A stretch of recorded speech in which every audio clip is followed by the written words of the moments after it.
Chaos is the one true answer. These miserable worshippers of the corpse emperor would have you believe this not. But I will show you the truth. I will show you two of the greatest lords to ever walk these sands. Blushing Noise Marine and Nurgle Schnurgle. This is Chaos Divided.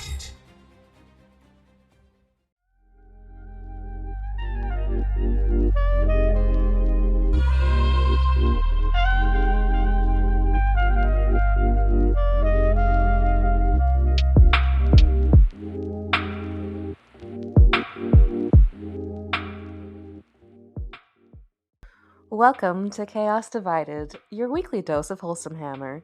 If you're a fan of what we do, we hope you'll subscribe and follow us along. And if you'd like to support us directly, you can find us on patreon.com/Chaos Divided 40K.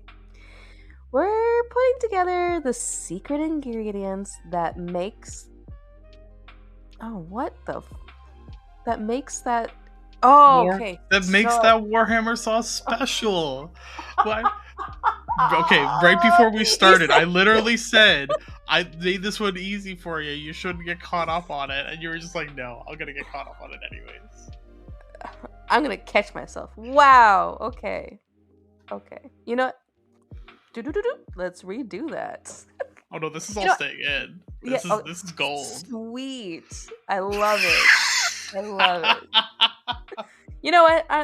Today, we're going to get deep down and dirty in talking about the special ingredients that makes the chefs kiss themselves. That is the Warhammer sauce special. That somehow was even dirtier than what I wrote.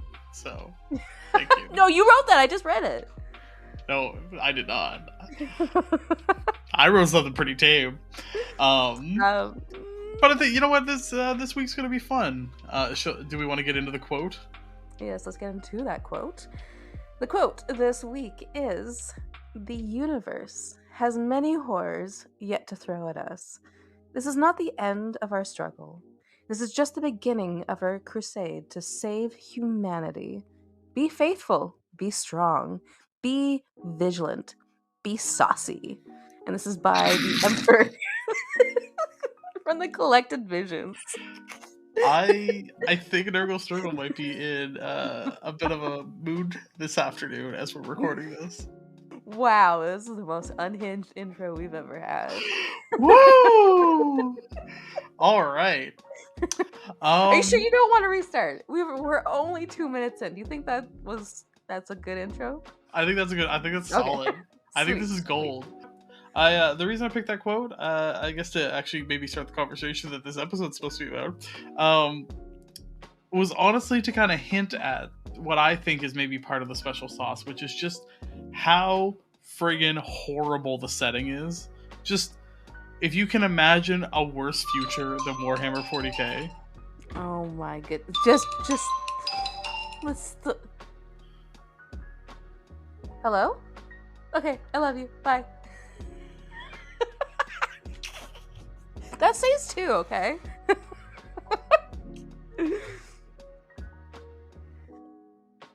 In the grim dark future, there's only interruptions. There is only interruptions. Fun okay, fact. Sorry. Okay, yes. This Fun is what fact? You get when you try and make a podcast every single week without breaks. Is we just cramming this into our lives is wherever it fits. Yeah. We ain't got time for this. We're just doing our best here, guys. Yes. That's... You know what? Is any sauce perfect? Nah. This is our imperfect sauce. So, literally, okay, when I pictured special, like the Warhammer special sauce, I was thinking of like a Big Mac. That is like the vision I had in my mind. And the reason is, like, a Big Mac is not perfect. A Big Mac is not even necessarily the best example of a hamburger. It's actually an example of maybe not a great hamburger, but yet it is like the most widely consumed hamburger on the planet. And Warhammer kind of fits that bill. Like, there's a lot of issues with Warhammer. What is this? Our like 50-something episode overall, and like we've had a few hot takes about Warhammer. but we all find it. And like, why is Yep. it that Warhammer has endured where others have fallen, or where others have not yet even managed to grow? We talked about it during the second chapter of the Grimdark Guide, that Mm-hmm. like the sheer size of Warhammer dwarfs similar projects. Like, Warhammer sells more in a day than the last Ravage Star campaign raised. Yeah, what did we say? More than 1 million a day. Yeah, and Warhammer sells more than £1 million worth of miniatures a day. Mm-hmm. And that was in US dollars. Pounds are worth a little bit more. So, there's something there. Yeah. And we're going to get to the bottom of it. We're going to get down and dirty in the sauce, Kaylee.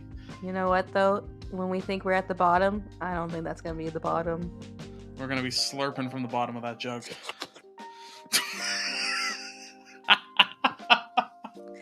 And it's one thing I've started to pick up on is, now that I have this new position, I'm talking to a lot more people and getting to know people and their interests, and sharing my interests as well. And it's sometimes funny now that I get to share that I play and paint Warhammer, and I love to share that. I get to see people's reactions to it that already know what Warhammer is, and it's normally kind of like the same reaction of like the head goes up and they nod and like, yeah, one of us. Really, Warhammer, you say? Yes, it's like that that Henry Cavill meme where they're chatting and the topic of Warhammer comes up and they find out, is it Tom Holland? He's like, or some sort of actor also shares that he's into Warhammer. Yeah. And Henry gives like the 2 finger points, like, which faction? and his head tilts back too. He doesn't like. Yeah. Yes. Okay. We're gonna chat later, kind of thing. So yeah. I was in a meeting once, and it was my first introduction to the team, and one of the owners brought up that I'm into Warhammer, and they're like, and he asked like, does anyone here know what Warhammer is? And at least like 4 other like guys were like, oh yeah. Oh, I know what Warhammer is. And I was like, oh, do you? Almost like, did you point with 2 fingers and you were just like, to what faction do you play? We'll talk later. Yeah, well, the chef was sitting next to me. I was like, and I like did the quick snap, like, you know Warhammer? And I just found out like there's another bartender that's knows of the 40K setting, and it instantly makes up that conversation of like, oh, do you paint? Do you play? Do you like, what do you like about Warhammer? And then it's just like, it's an instant connection of like, we're gonna have a really fun conversation. Actually, you know what? I recently had a similar, it was around the old world, but an old friend of mine from like high school, we'd kind of lost connection over the years. And it was posting in like a Facebook page about the old world, and I posted one of my miniatures that I painted. And then like, a few hours later, I get a message of like, Chaos Warriors? ? Yeah. We have since texted more in the last like week and a half than we have in the last 10 years. And it was just like, oh, you Warhammer, you're still into that? I'm also still into that. So Warhammer brings people together. Yeah. And I love like my favorite memory in the most random way was walking down the street on Spring Garden Road in downtown Halifax, and Jarrett has Death to the False Emperor, and someone just walks past us on the pedestrian sidewalk and goes, Emperor protects. and just continue to walk past each other. And like just the double take, like, did that just happen? Right. It's true. You know what though? It speaks that there's something to it. And I honestly think like when I was putting together some notes for this, I think it's the setting, it's the lore, I think, that really like powers a lot of it. And I think it's also it's the minis. Let's be honest. The minis, I think, drive a lot of us further into Warhammer. I would agree with that. Like, the bartender I was talking to, he loves history, and so he just loved the idea, the setting that this is 40,000 years in the future. He also shared that he really loved Star Wars, but that's only like what he mentioned, like 4,000 years in the future. There's nothing that's like 40,000 years in the future. Like it can be whatever you Yeah. want it to be, and clearly it's just chaos.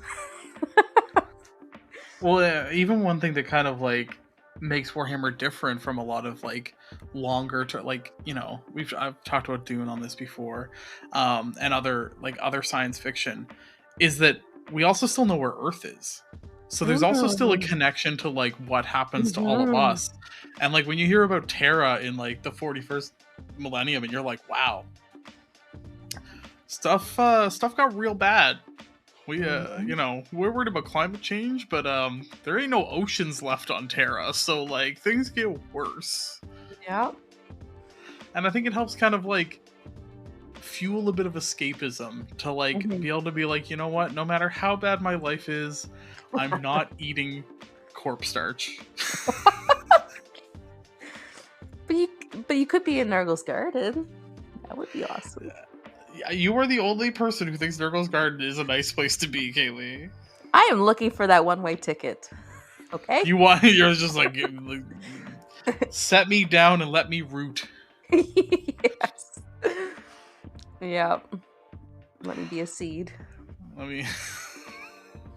Hey, I've been doing some reading on like Slanesh's domain. I wrote a little short story, which I think I might share at some point. And it's messed up. There's a lot of messed up stuff there. It's not a place you want to spend any amount of time. So you did your research on it? Yeah, looked into boy. it. Took under the cover, and I was just like, you know what? Given the option, would not take a one-way ticket to Slanesh's domain. It's a lot of bad stuff happening there. Do you have a different aspect to Slanesh now that you've dived into it? No, it pretty much just confirmed that Slaanesh is a lot of like cruelty and malice. With enjoyment? Yeah, but see, this is the whole thing, is you don't actually enjoy it in the end. Even Slanesh themselves? You know what? I fully believe that Slaanesh is not actually a happy Chaos God. Like, I think like Nurgle and Khorne have periods of like joy. Tzeentch, I don't think is ever satisfied, but is at least like not unhappy. I think Slaanesh is like, part of Slanesh's thing is that they're unhappy to exist. They don't want to exist. They don't want to be what they are. And I think there's a certain like primal instinct to realize like there's something wrong. Because like Slanesh's whole thing is you also have to willingly fall to Slaanesh. Like, Khorne will just murder you. Nurgle will, like, subsume you with disease. But you have to, like, choose to fall to Slaanesh. And I think part of that is that, like, Slaanesh knows what they are and they don't like it. And yet, they, like, are always tempting you. But they don't actually want you to succumb. It's like, they're like a Chaos God that doesn't actually want to win. But then, because of what they are, they do win. Right. Because like mortals are fallible. That is an interesting take on that. Yeah, like I think like Slaanesh. There's a theory out there that what the Eldar are trying to do is there's like a prophecy that when the last Eldar dies to Slaanesh, the Eldar god of death will be reborn and then kill Slaanesh. And that's kind of what like Yvraine was trying to do. That's what the Inari are trying to do, is like speed up that process so that the Eldar don't all have to die before the Eldar Death God comes back and kills Slaanesh. And there's a part of me that kind of thinks Slaanesh sort of wants that to happen. Because like they get, for how powerful Slaanesh is, the Eldar have accomplished more than you would think they should be able to. Now, in order to get through Slaanesh, well, you have to get through Lucius. Lucius doesn't hang out in. Lucius like very rarely goes back to like Oh, he doesn't care about the Eye of that? Terror. Nah, not really. He's always just like off doing his own thing. Oh, okay. Like Slanesh gives him like gifts, and I think like they have a positive relationship. They probably have a more positive. Well, no, Korn and Karn I think are best buds. Lucius and Slanesh are like on good terms with each other, but Lucius is usually bombing around like messing up real space. He doesn't want to mess around in the warp. Now Fulgrim and Slanesh hang out all the time. Oh, cute. Now imagine that Slanesh also has that ability that if you kill them and you enjoy it, you become Slanesh. Would you want to be a chaos god? It's just like eternal torment. You'd be happy that you killed them, though, right? You destroyed the chaos god. No, I don't think you'd be happy, especially if you become Slanesh. You're just like, wow, I didn't actually end up destroying this thing, and now I have to suffer instead of like the thing that used to be Slanesh. But you wouldn't know that. I don't know. Your brain's looking really Slaneshy. Well, we'll ask some Eldar players if they would kill Slanesh. I can tell from my tabletop experience they enjoy killing my Slanesh little lads. Don't they just enjoy killing? Period. I think so. I think that's at the heart. At the heart of every Eldar player is a stone cold killer. To the maximum. Like they need to like thumbprint over top of you. Like not just like have a good battle. It's like, no, we need to like decimate you and show superiority over you. There's a, you know, when we had JT on, he was talking about like I can go to that place. I think every Eldar player has that place where they're just like, I can destroy you and who you think you are. Do you think that's the appeal for Eldari players? Is that they know that they can go to that place? Have you ever wanted to play Eldar? Because I don't know if I could go to that place, but I also don't know if I'd ever play Eldar. I've wanted to do or play like Harlequins or Drukhari, but not like one Eldar. No, I think it's Craftworld Eldar that has like that, like yes, that cruelty, that malice. Sorry, Phil. Sorry. I'm sure he's smiling. I hope he's either smiling or cursing our name. Like, I've been found out. Yeah. You know what? But even this conversation, we're talking about like, oh, like what is the cold, hard, like dead heart of an Eldar player? Like those are conversations that, like, even if you're like if you play D&D, you wouldn't be like, oh, you play bards, you're a bard, aren't you, to the core of your being? Like it just like it doesn't draw that. You're same always entertaining, like just put the loot down. Right. Whereas there is a certain amount of like when like you were talking about, you have that like, you play Warhammer, I play Warhammer. What's your faction? And then but there's kind of that like, oh, you play orcs. I kind of know what that means though, right? Yeah. Like I'm in your psyche. I know that you like to fight up close all the time, and you don't care about rolling 5s and 6s. You're just here to have a good time. You like dice in your hand, don't you? Yeah. You just like a lot of dice. Yeah. You like goofiness. You like the math rocks. Yes. Yeah. You know, bringing up goofiness, I think silliness is a huge part of it. I think Warhammer's also, it's like, it's so dark, but then also so ridiculous. Like when you talk about like an orc, you know, painting a control panel onto a piece of metal to then like drive a tank with, and you just like, how does that not make you smile a little bit? Because you're just like, that's stupid. It's so stupid. And then you're like, oh, but actually a Warhammer that works. Like orcs can just like steal a tank by like painting Go on the front of it. You're like, what? It just works. Yeah. It just works. Yeah. It just happens. And then you can kind of like, you can say, as we were saying, like the elder players, and you can kind of banter about one another without it being like personable. And it's just like a little silly joy. I always love playing like an Iron Hands player and be like, well, I think my strategy is going to be a head and shoulders above yours.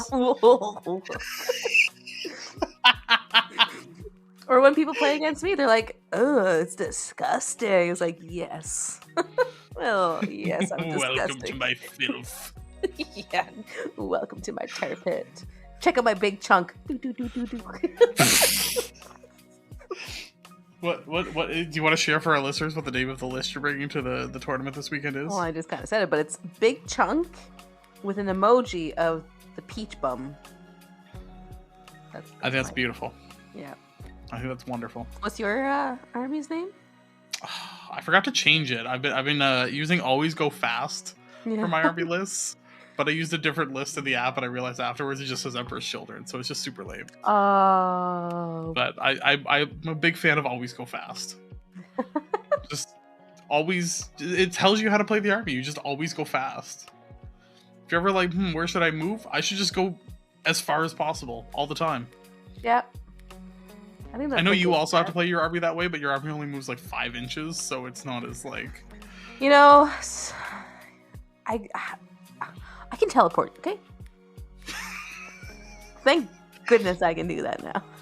If you ever want to get under Kaylee's skin, just pull a measuring tape past 10 inches, because I don't know if she's ever seen one go that far. Well, like, you can confirm. I was shocked how far 36 can go from a soul grinder. Right.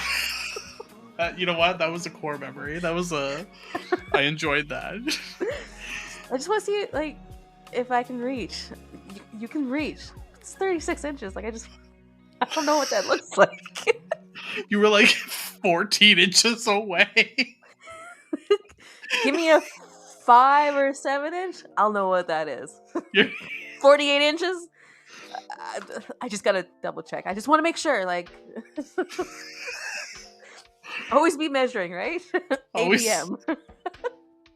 That is when we learned that Keely had never fired a gun in Warhammer up to that moment. I have a couple sneezes, but yeah, essentially. What were we looking at the other day? What's the range weapon is just like gross sneezes? Yeah, descended. Scrivener? Yeah, descended sneezes. See, Nurgle's its own like people who love Nurgle. That's their own like. If you're someone who's like disgusting sneezes, that's cool. You're built different. Yay! And people love Nurgle. I think Nurgle and Khorne are like the most popular Chaos gods. Yeah, I would say so. Slaanesh is the least favorite. I know my place.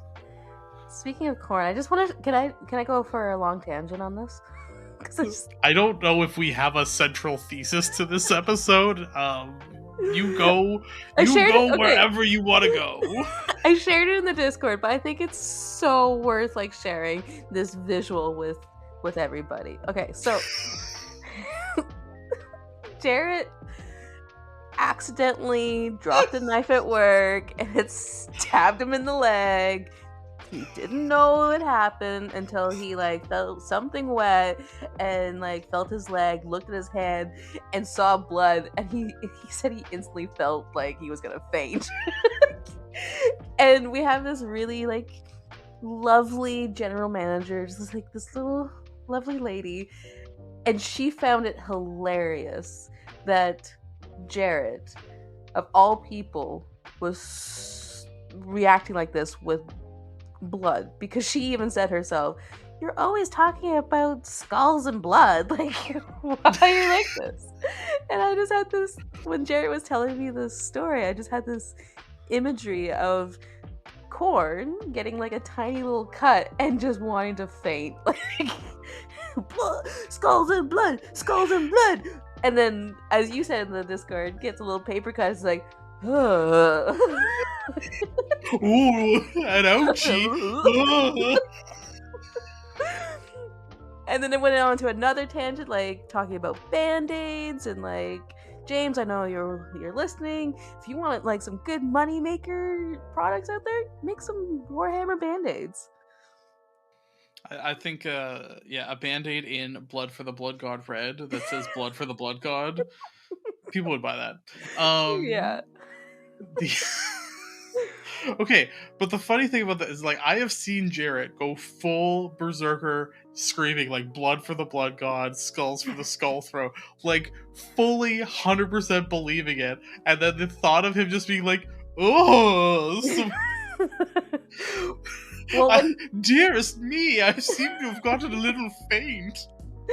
I think it kind of came from he got his finger blended. He blended his finger with an immersion blender. Sorry for people who are listening. Yeah. Anyways, I guess he like closed his fists and didn't really want to look at like what happened until like the paramedics like opened it up and he saw his blood and he started to vomit immediately. Yeah. That's interesting. You know what? That's talking about different parts of Warhammer factions being built different. That's So I see. be like, oh, I'm a corn berserker, but I'm a little squeamish. Yes, I'm a little soft on the inside. We'll have to change it. Jared has to now say Blood other for the- people's blood for the blood god. Yeah, not my blood. No, never my blood. Your blood, yes. My blood, no. If you like blood for your blood god, yeah. Your blood for your blood blood god. for my blood god. Yes. Is that that's kind of funny. like true though? Thinking about it, do other corn worshippers, do they cut themselves to give blood to corn? I don't think so. So maybe it's a whole corn. Maybe that's the secret. Is they're actually all squeamish, and they actually like can't stand the sight of their own blood. I think so. Like, can you just imagine like a bloodletter is just like some like guardsman stabs them with a dagger? They're just like, heavens, no! And then they like run away. And then corn is like, yes, blood. No, not my blood, please. No. Then you go in. Corn's palace is actually just like very soft, and there's no hard edges, so that he can never actually like wound himself. Oh my! That's why he likes like I guess maybe skulls, like the rounded. He skulls. smooths them. Yeah, he smooths them out so that there's no sharp edges left. Little bubble child.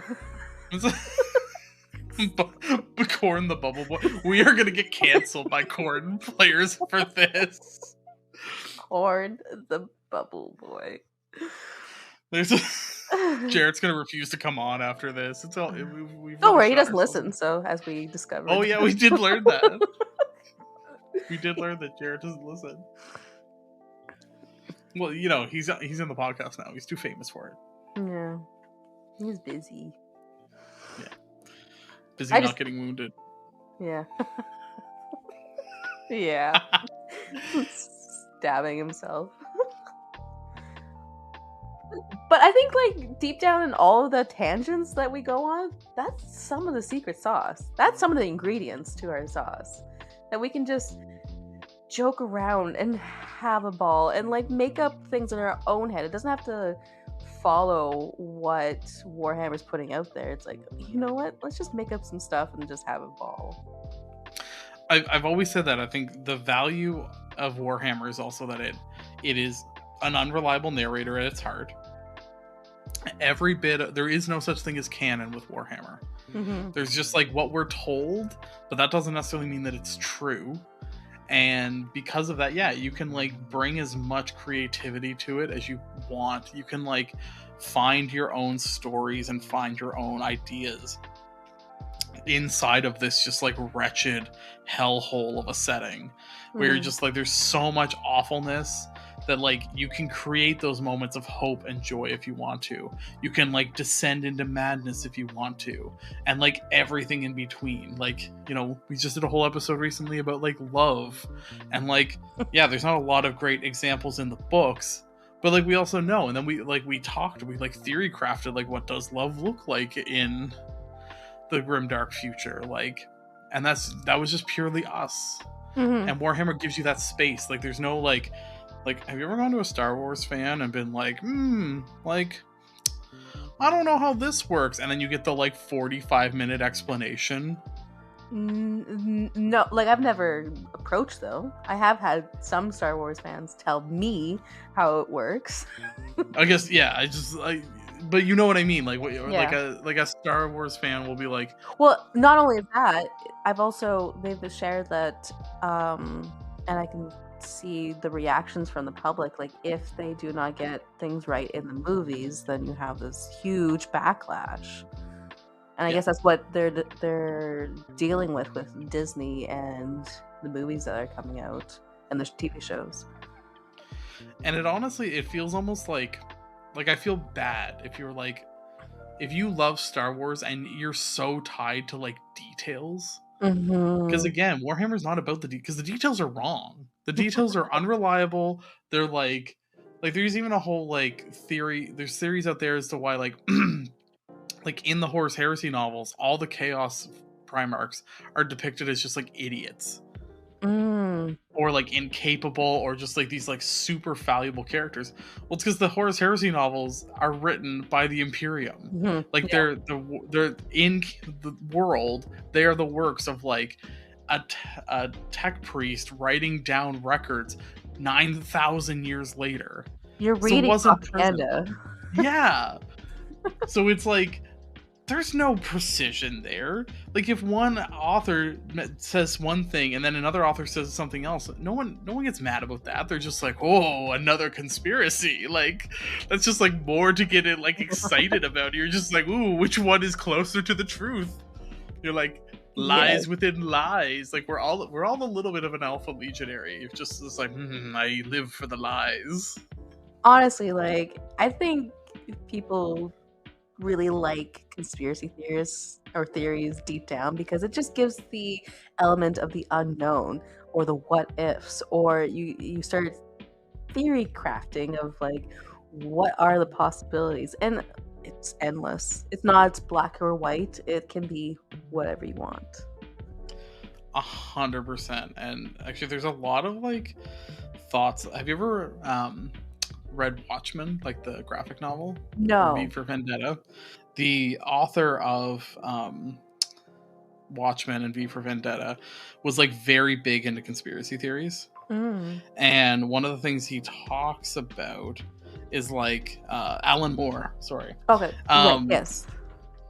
He talks about like conspiracy theories are actually more comfortable than the truth, because the truth is often more complex, layered, and riddled with like human uncertainty. Yeah, so it's like a conspiracy. If you're like, wow, the world's really messed up and it's because of this one group doing something, that's way easier to understand than the like myriad thousands upon thousands of people making decisions on a day-in-day basis that like lead to outcomes that are like so far removed from the actions they've taken.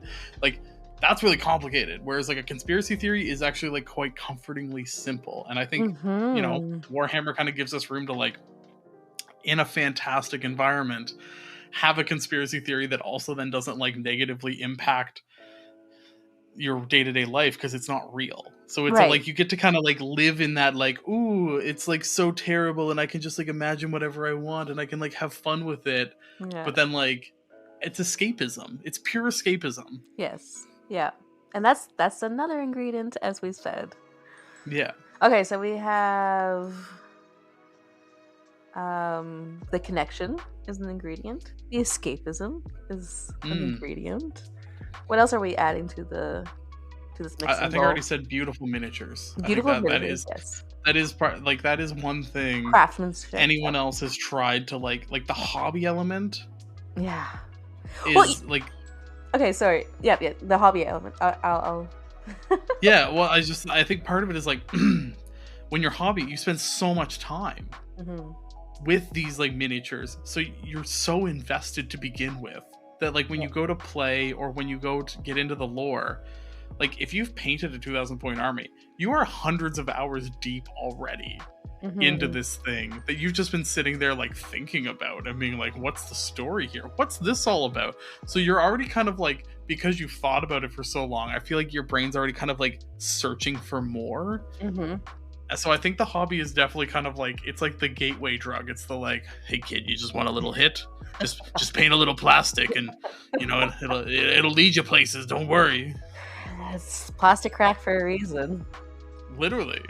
Well, it's funny that you say the hobby, because that was the bartender that I had the conversation with, when I said, "Oh, I'm into Warhammer," he's like, "Oh, the hobby," and I was like, "That's so funny that you say the hobby," because um, as we've discovered, like other people who aren't into Warhammer, they're also confused why we call it the hobby. But it's just like the type of lingo. Like once you're into Warhammer, it is the hobby. Like Well, and I think any other hobby doesn't compare to what we're doing.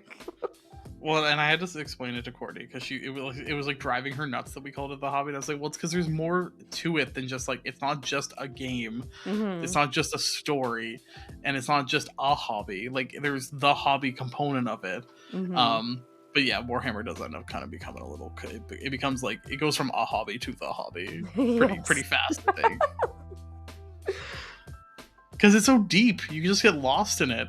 And I mean, let's also talk about it first. I think Warhammer definitely attracts some neurodivergence. I think a lot of us are maybe on some kind of a spectrum, and it definitely like there's just something to your special interest can kind of like walk into very easily and then get lost in.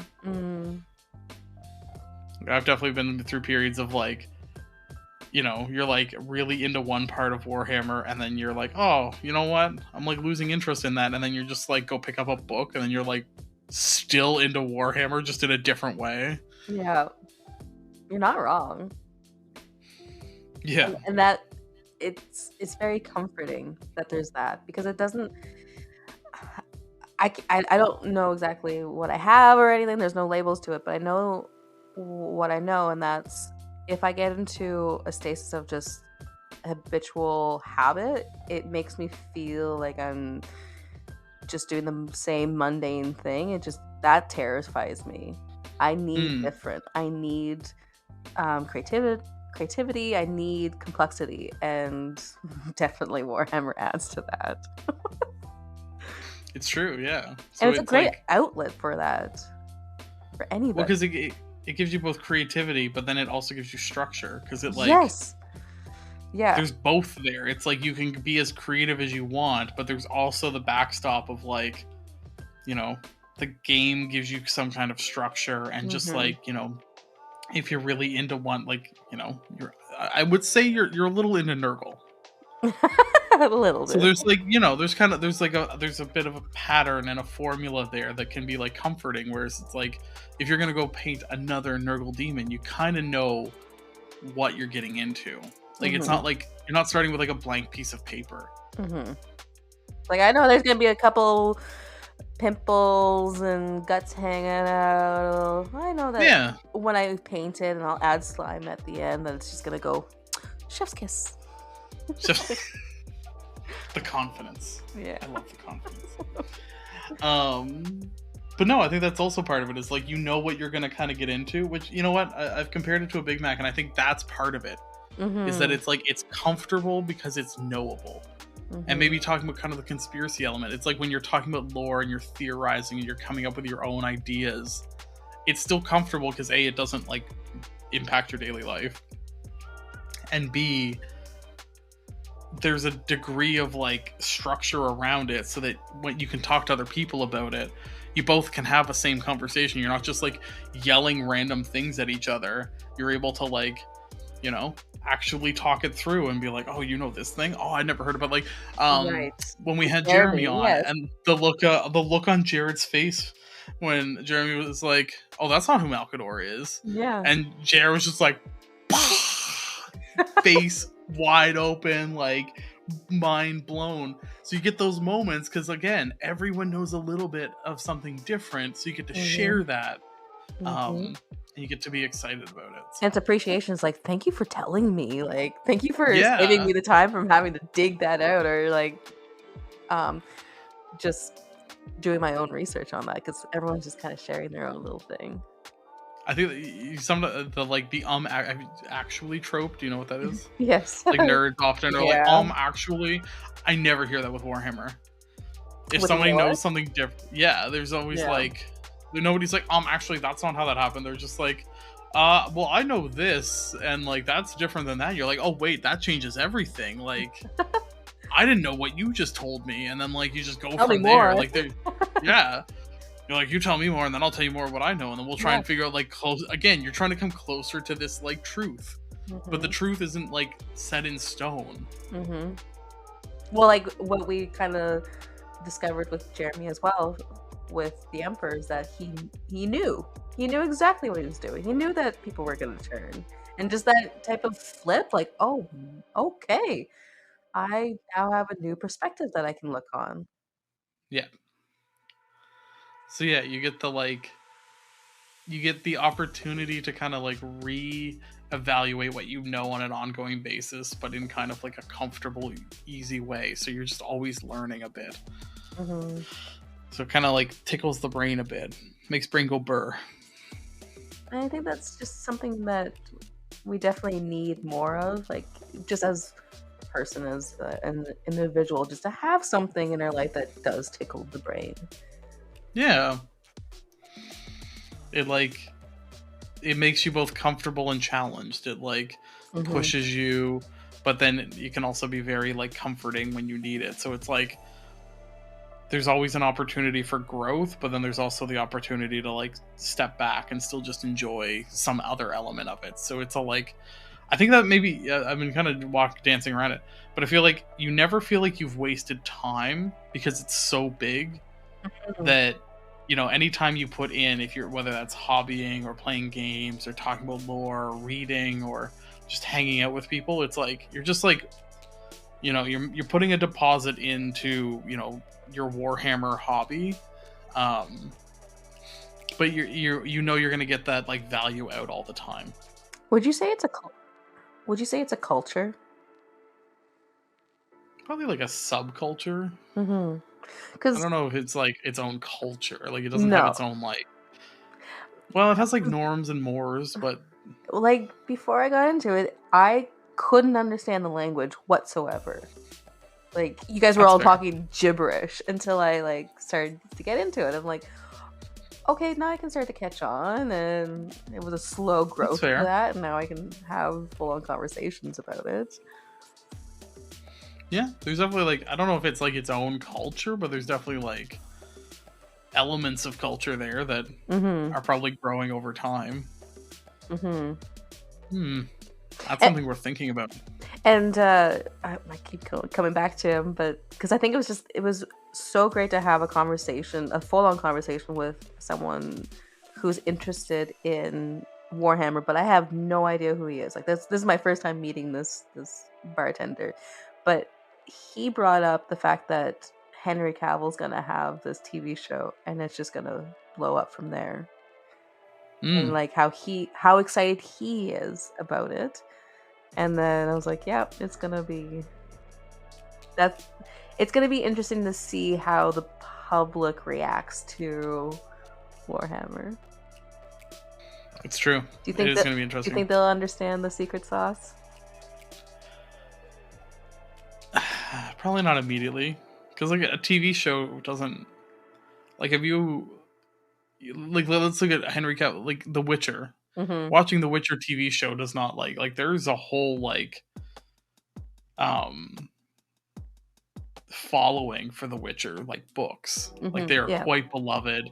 They have almost like a Tolkien-esque, like people read them and try and find meaning and like dig into them pretty like, whereas like watching the show, that doesn't necessarily get you to that level.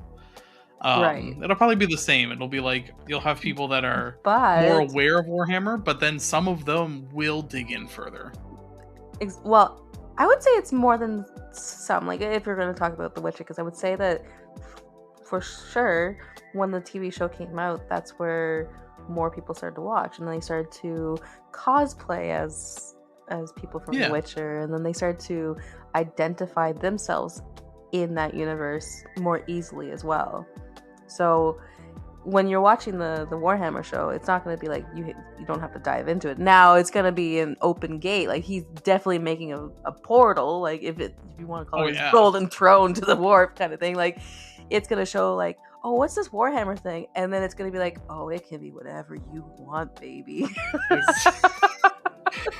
You're like, oh, this Warhammer thing is cool. I've never heard of it. It's probably not that big of a thing. And it's just like, it is more larger and bigger than you could have ever imagined.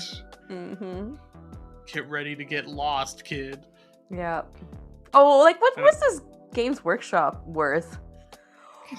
What? It's like when people are like so there's some like mangas out there that are like quite big, and it's like, yeah, that's, you know, that's on par with Warhammer, some of them. Mm-hmm. But Warhammer's also like just so much broader because it's not one central narrative. Mm-hmm. But you can kind of see, like, even look at like Attack on Titan, how huge that exploded, because of the cartoon or the anime. True. So. No, I think Warhammer's going to explode. I just mean, like, I think of like my grandparents watched like Game of Thrones. Yeah, right. They never read the books. Like that's as far as they ever went. So there are going to be some people that like watch a Warhammer show and be like, "Oh, that's cool," and then like that's as far as they go. But there's going to be a lot more that are going to be like, "Why did this make my brain feel good? Why am I thinking about this? What is going on here? What is an orc? Why are they mushrooms? Why do people tell me they're mushrooms? What? That doesn't make any sense." I can't wait till your grandparents ask you, what is an orc? You imagine? You're into this Warhammer stuff, right? You do a podcast? What is the Imperium? What? Who is the Emperor?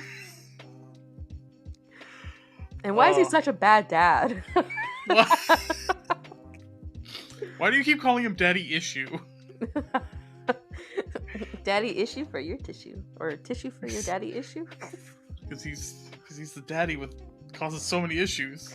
And you know what? I said that to the bartender, and he just laughed out loud when I said the daddy issue part with the Emperor. He's like, "Yep, that tracks." That tracks. No, and well, even I've been with you when you've had your like when we were coming back from Vancouver, and that like old guy was just like, what's all this about? And I was like interested in the models. Like, there's something that people are kind of like, what is this all about? Oh yeah, and like I've opened that case for many airport workers, and the moment they see it, they're like, what? Wow. Like I like when I left mini wargaming, and I had like a group of women, 6 to 7 of them, gather around to look what was in this case, and they're just wow. They're like, oh, my son would be into this. And one just like looks directly at me and goes, "You're smart, aren't you?" I don't know about that, but she's like, "No, I can tell you're smart." I was like, I don't know. I think you're pretty smart, Caitlin. I don't think I'm smart at all. Agree to disagree. I think I'm just a nergly, snargly one living this earthly life.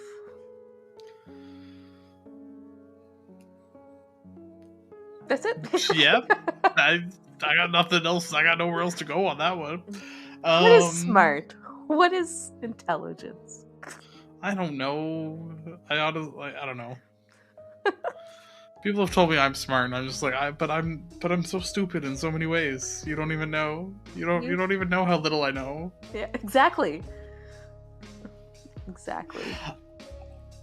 I did want to just ask, do you think that the reason why Warhammer has stayed so popular is partly because it is so big? Like, is there almost like a gravitational pull that, you know, if you want to get into wargaming or you want to get into miniatures, like Games Workshop is just so big that that's kind of where you end up? Or do you think? Yes, 100%. Like, if you can go to any hobby shop, there's gonna be a Warhammer corner next to the D&D corner.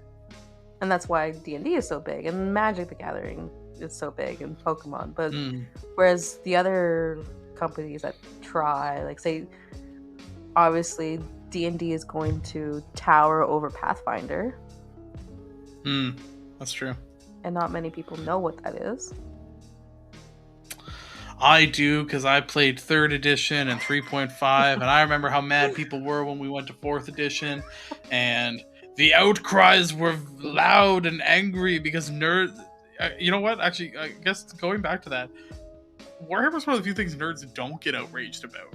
Really? Because No, but like people have been the sharing their old war or old world type of thought when that got pretty much demolished and put into Age of Sigmar, and how everyone was like upset about fantasy. No, for sure. No, 100%. Actually, when we were in Vancouver, I asked Tycho if he was interested for the old world, and he was just like, no. Games Workshop already burned me once. I was like, oh, okay. I was like, that's fair. That's very fair. So, but I guess you just don't see the level of like we were talking about like with Star Wars. Like if you get, the color of a lightsaber wrong, people get very upset about it. Whereas like with Warhammer, people are like, usually it's a little bit more grounded in like when 10th edition launched, there was a lot of outrage. Mm-hmm. But it was kind of like, okay, guys, like objectively, there's some issues here. Whereas like, just with other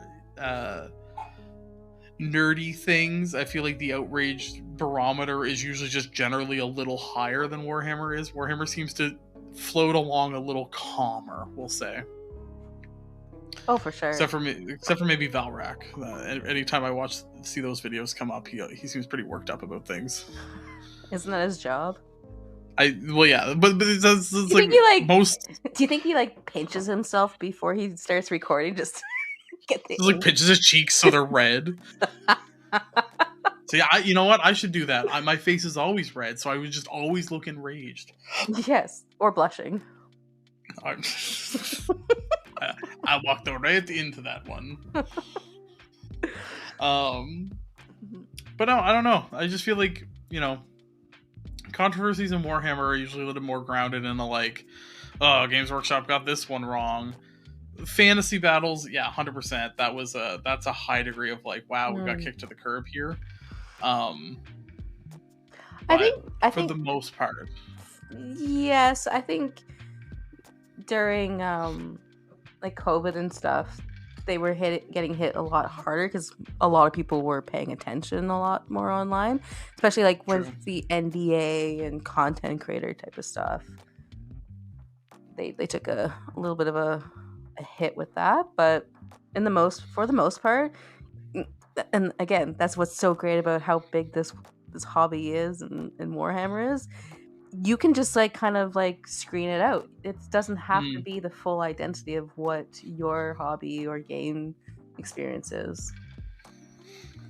Yeah, I mean, we often rag on James on this podcast, and we are habitual James draggers around here. But it's true. Warhammer is, though it is, controlled by Games Workshop, I think Warhammer as a hobby and as a community is bigger than Games Workshop. And I think that's also part of what 100% helps kind of keep the boat floating even when like things are rocky out there and they're shaky. Like, 10th didn't have the greatest launch, but I think we were all still like, everyone's so invested in Warhammer at this point that we were kind of like, okay, we'll just wait to see how this goes. Like, we'll keep playing. Yeah. We'll be a little salty, but we'll get there. Mm-hmm. You think the Warhammer base is a lot more forgiving?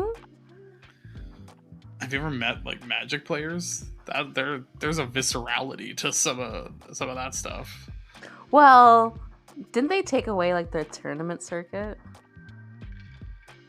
I honestly, I haven't paid attention to Magic in like 10 years, like solidly. Say that it is for the sake of the argument, I guess. If that is the case, as I've heard, that would be knocking down a pillar, and that's kind of like if Games Workshop was like, okay, no more tournaments. We don't want any more tournaments whatsoever. That would be knocking down a pillar. And that would be a visceral reaction. Yes, you can say that you don't like competitive players or anything, but there is a part of Warhammer that everybody loves like to get to the tournaments because that's our way of getting together and seeing people that we haven't seen in so long. Like that's our friendship connection. I think the thing is, Games Workshop did do that. They got out of the tournament game like 15 years ago, 20 years ago. Like the reason why we call them RTTs and GTs is that's what Games Workshop called them when they ran events. So yeah, like Games Workshop abandoned one of the pillars, but I think the community kept it going, which is I think what's happening with Magic. Like there are still Magic events. Oh, okay. They just might not be as supported by Wizards of the Coast. So yeah, the community will carry on. What I meant by Magic, like there's a lot of I used to know quite a few like pretty hardcore Magic players, and like there's almost like another language and like logic system that goes with Magic, and if Wizards like prints a card that breaks that in some way, shape, or form, people get like really mad. Because it kind of just like shifts everything suddenly. Like we've complained about Eldar being like, oh, they're dominant at like 62. Like Wizards have done like decks that just like win almost every game, and like the only thing that beats them is the same deck. Yeah. So we've never dealt with maybe that degree of like lopsided play.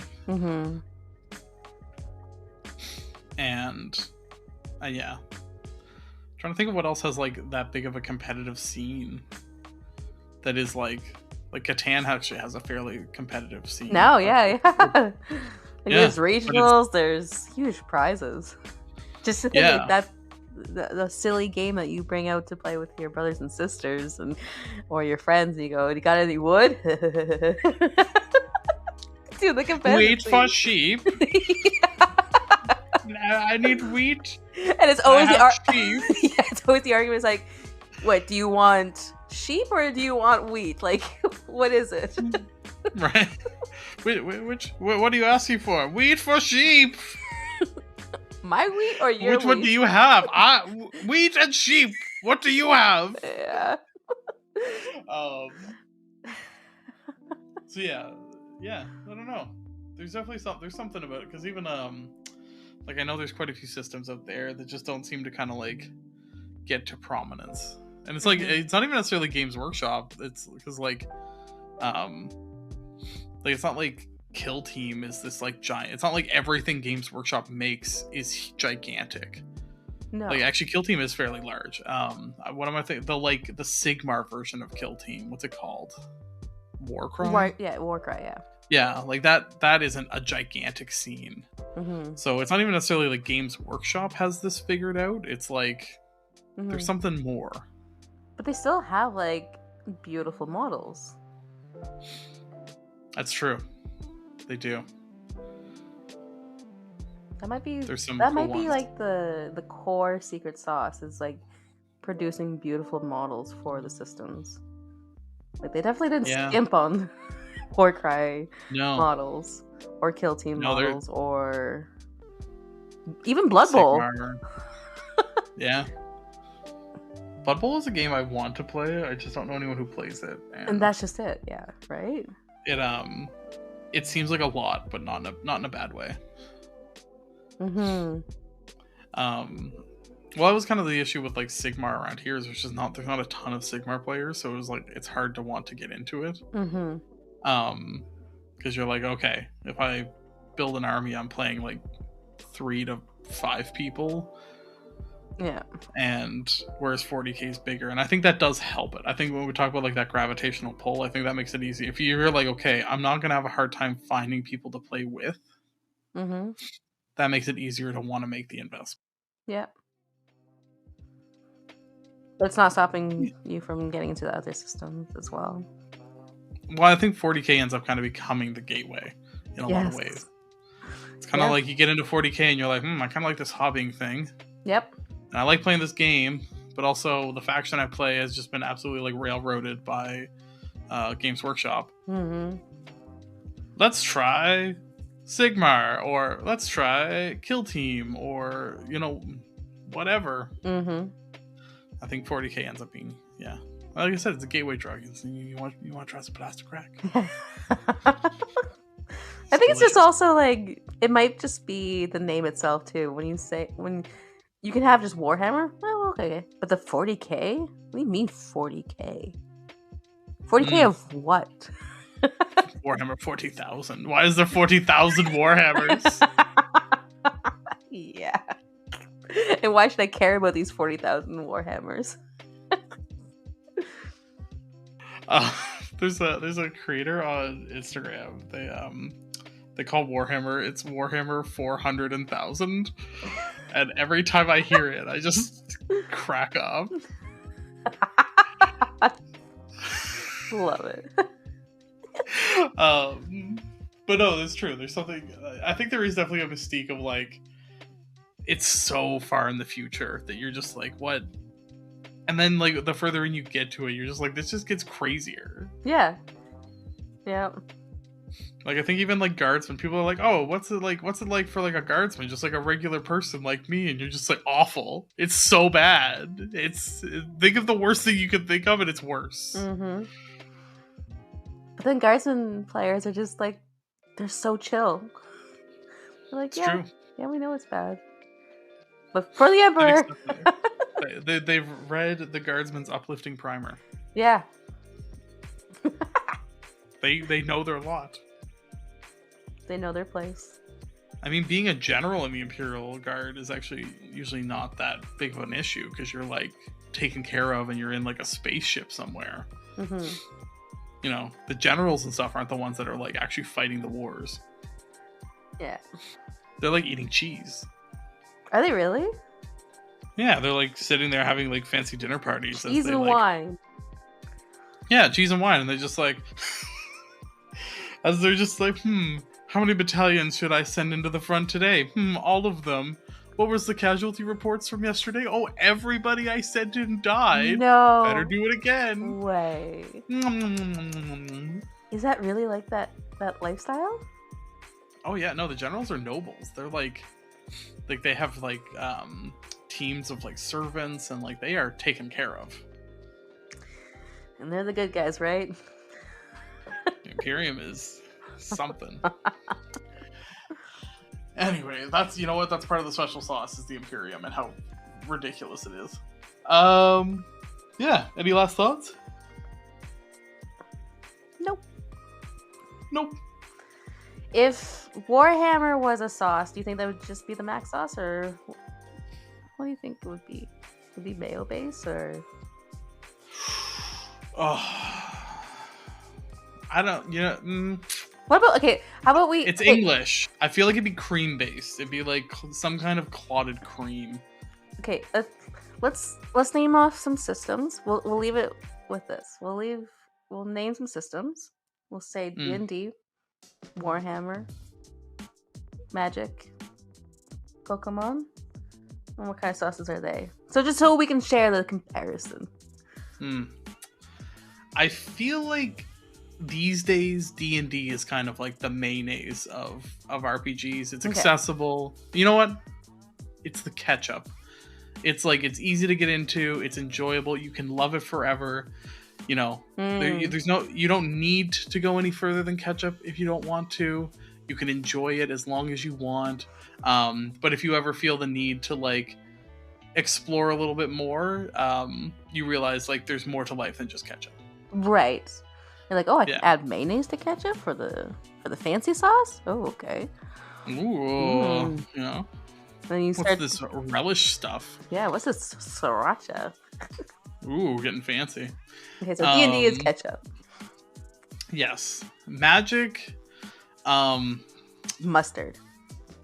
No, you know when they put like gold flakes in things to make them more expensive? Yeah. Like, you know, yeah, that's Magic. It's just like it's a fun game, but it's more expensive than it needs to be because there's that whole like gambling loot box pack cracking element to it where like Magic can really be a money sink. Mm-hmm. And I'm saying that as a Warhammer player. Is there joy in Magic? I think I mean, so many people play it, they must enjoy it. But they enjoy winning. But do they enjoy? Like, I know there's like the artwork. I think opening is the great. packs is. I think that's part of the. There is kind of the like the dopamine hit of like when you pull a good card. I think that's probably just like straight dopamine to your like cerebral cortex. Like that's just like. That's probably similar to just like snorting coke. Oh god. Like for people that are really into it, like same with Pokemon, it's kind of the same thing. It's like when they get a pull that they're looking for, it's probably a pretty good day. And then on to the next pack. Yeah. Okay. And like if you don't get the pull you need, it's probably so yeah. There's probably a degree of like addiction, not addiction, but like it hits those. I think there's a similar effect to like gambling with Magic, where like when you win, you win. Yeah, hitting the slots. Yeah. So what does that make it as a sauce? Yeah. Probably mayonnaise with Coke in it. Oh, okay. Just cocaine that just. Oh, you know what? You know what it is? It's the inside of an Oreo. You lick it. I was gonna say it's a barbecue sauce made with like original recipe Coca-Cola, so there is actually cocaine in it, and you're like, why is this so good, and why do I keep coming back to it? And you're like, I just need more of this barbecue sauce. Why is it tenderizing my meat so well? Well, right. About so that. I think there's it's got the good stuff in it. Okay. Pokemon is similar. I think Pokemon also kind of scratches that, but there's also like the nostalgia itch. So yeah, it's a similar. What else is like a big game system out there? I guess what does that then make 40K? I feel like 40K is like,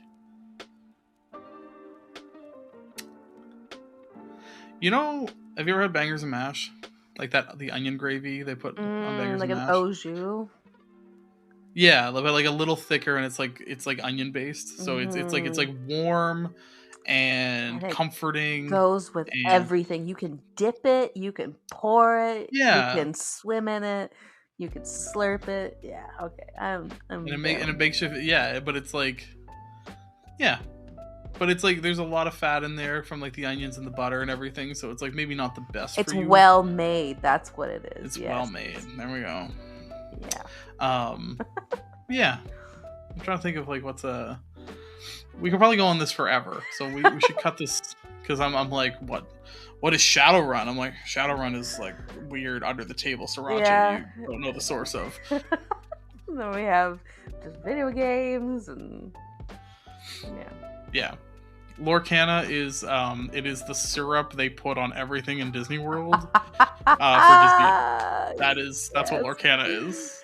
Just pure syrup. Not even the maple syrup, just syrup. Oh, it's corn syrup. That is that is Idaho raised corn that is just ground into a liquid and poured on everything, and it makes your skin crawl. Yeah. With sugar excitement. And your kids go. Yes. It's that's Lorcana. Okay. There we go. The sauces of the nerdom world. Yeah. I think that makes sense. I think D&D as ketchup makes a lot of sense, and I think it's hard to compare. You know what? Magic probably could actually be its Big Mac sauce. It's like that. So there's something special there that brings people back to it time and time again. And no one's questioning, even if it's not necessarily good. Yeah. No one's questioning what that secret sauce really is. Because it's even like people that like really are into Magic. Like it doesn't even matter what the set is. Like it's not like they're even necessarily like you talk about like the artwork. Like they might be into the artwork, but like if they're really into the game, the artwork's just like accompanying the rules that the card has. So like there's something that hooks people there. Like I said, I tried and I like never really got into it. I went to one event and was just like got curb stomped and was like, I spent more money than I'd like to think of buying these cards, and I did so badly. No thank you. Goodbye. At least with Warhammer, when you buy the thing, you have the thing. Yep. And even if you're a curb stomp, you're like, well, I'm gonna go do the other part of this thing because I think that's more enjoyable. Yeah, but you don't buy a mystery box from Games Workshop and be like, Oh, can you "Ooh, imagine? Oh my is it a god. great unclean one, or is it Assault Intercessors?" Like, you imagine how awful that would be? Booster packs from GW. Yeah. Oh my god. I've been wanting a Chaos Lord for years.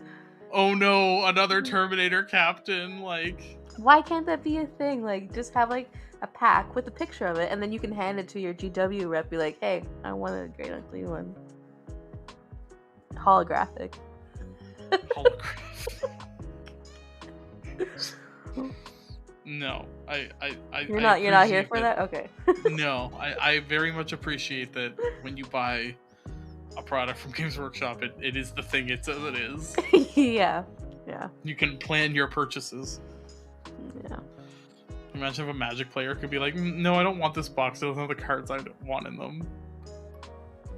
So, not going too deep because we'll end it soon.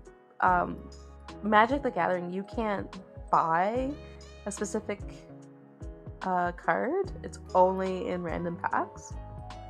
I mean, once people have like opened them, like right, I think, that's the used. deck box does like those yeah. Right, but you can only buy those cards used. That's how they sell them in the packs. Wow. Okay. Yeah. Things make sense.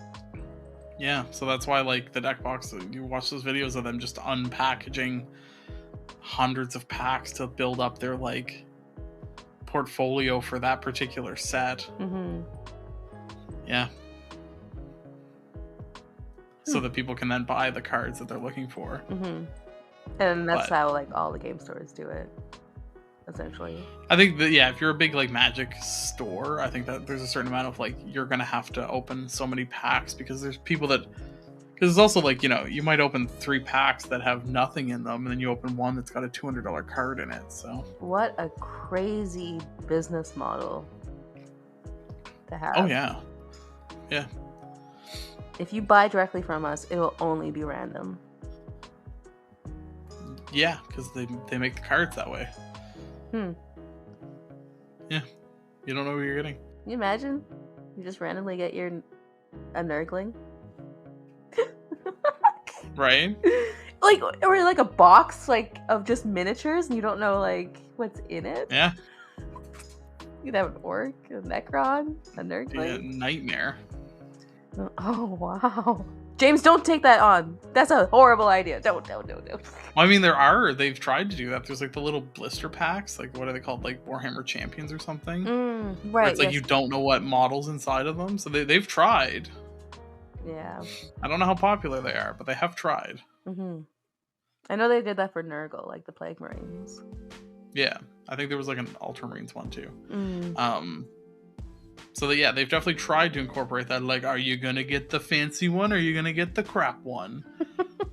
But I don't think it's as popular as like just straight up playing. Thank God.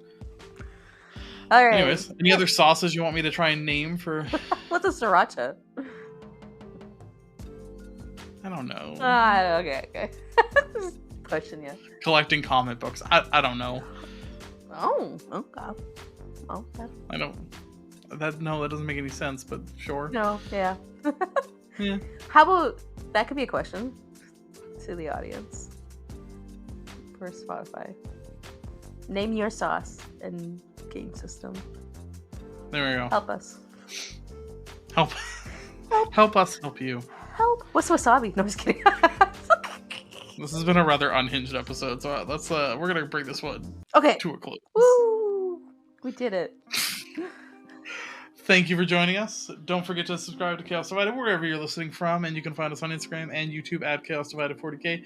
If you're a fan of what we're doing, you want to join our growing Wholesome Hammer community, you can find us on patreon.com/Chaos Divided 40K. Help support the show, get access to our pretty cool Discord, chat with us throughout the week. You know, we share pictures of stuff. It's a cool place. Maybe you'll enjoy. I don't know.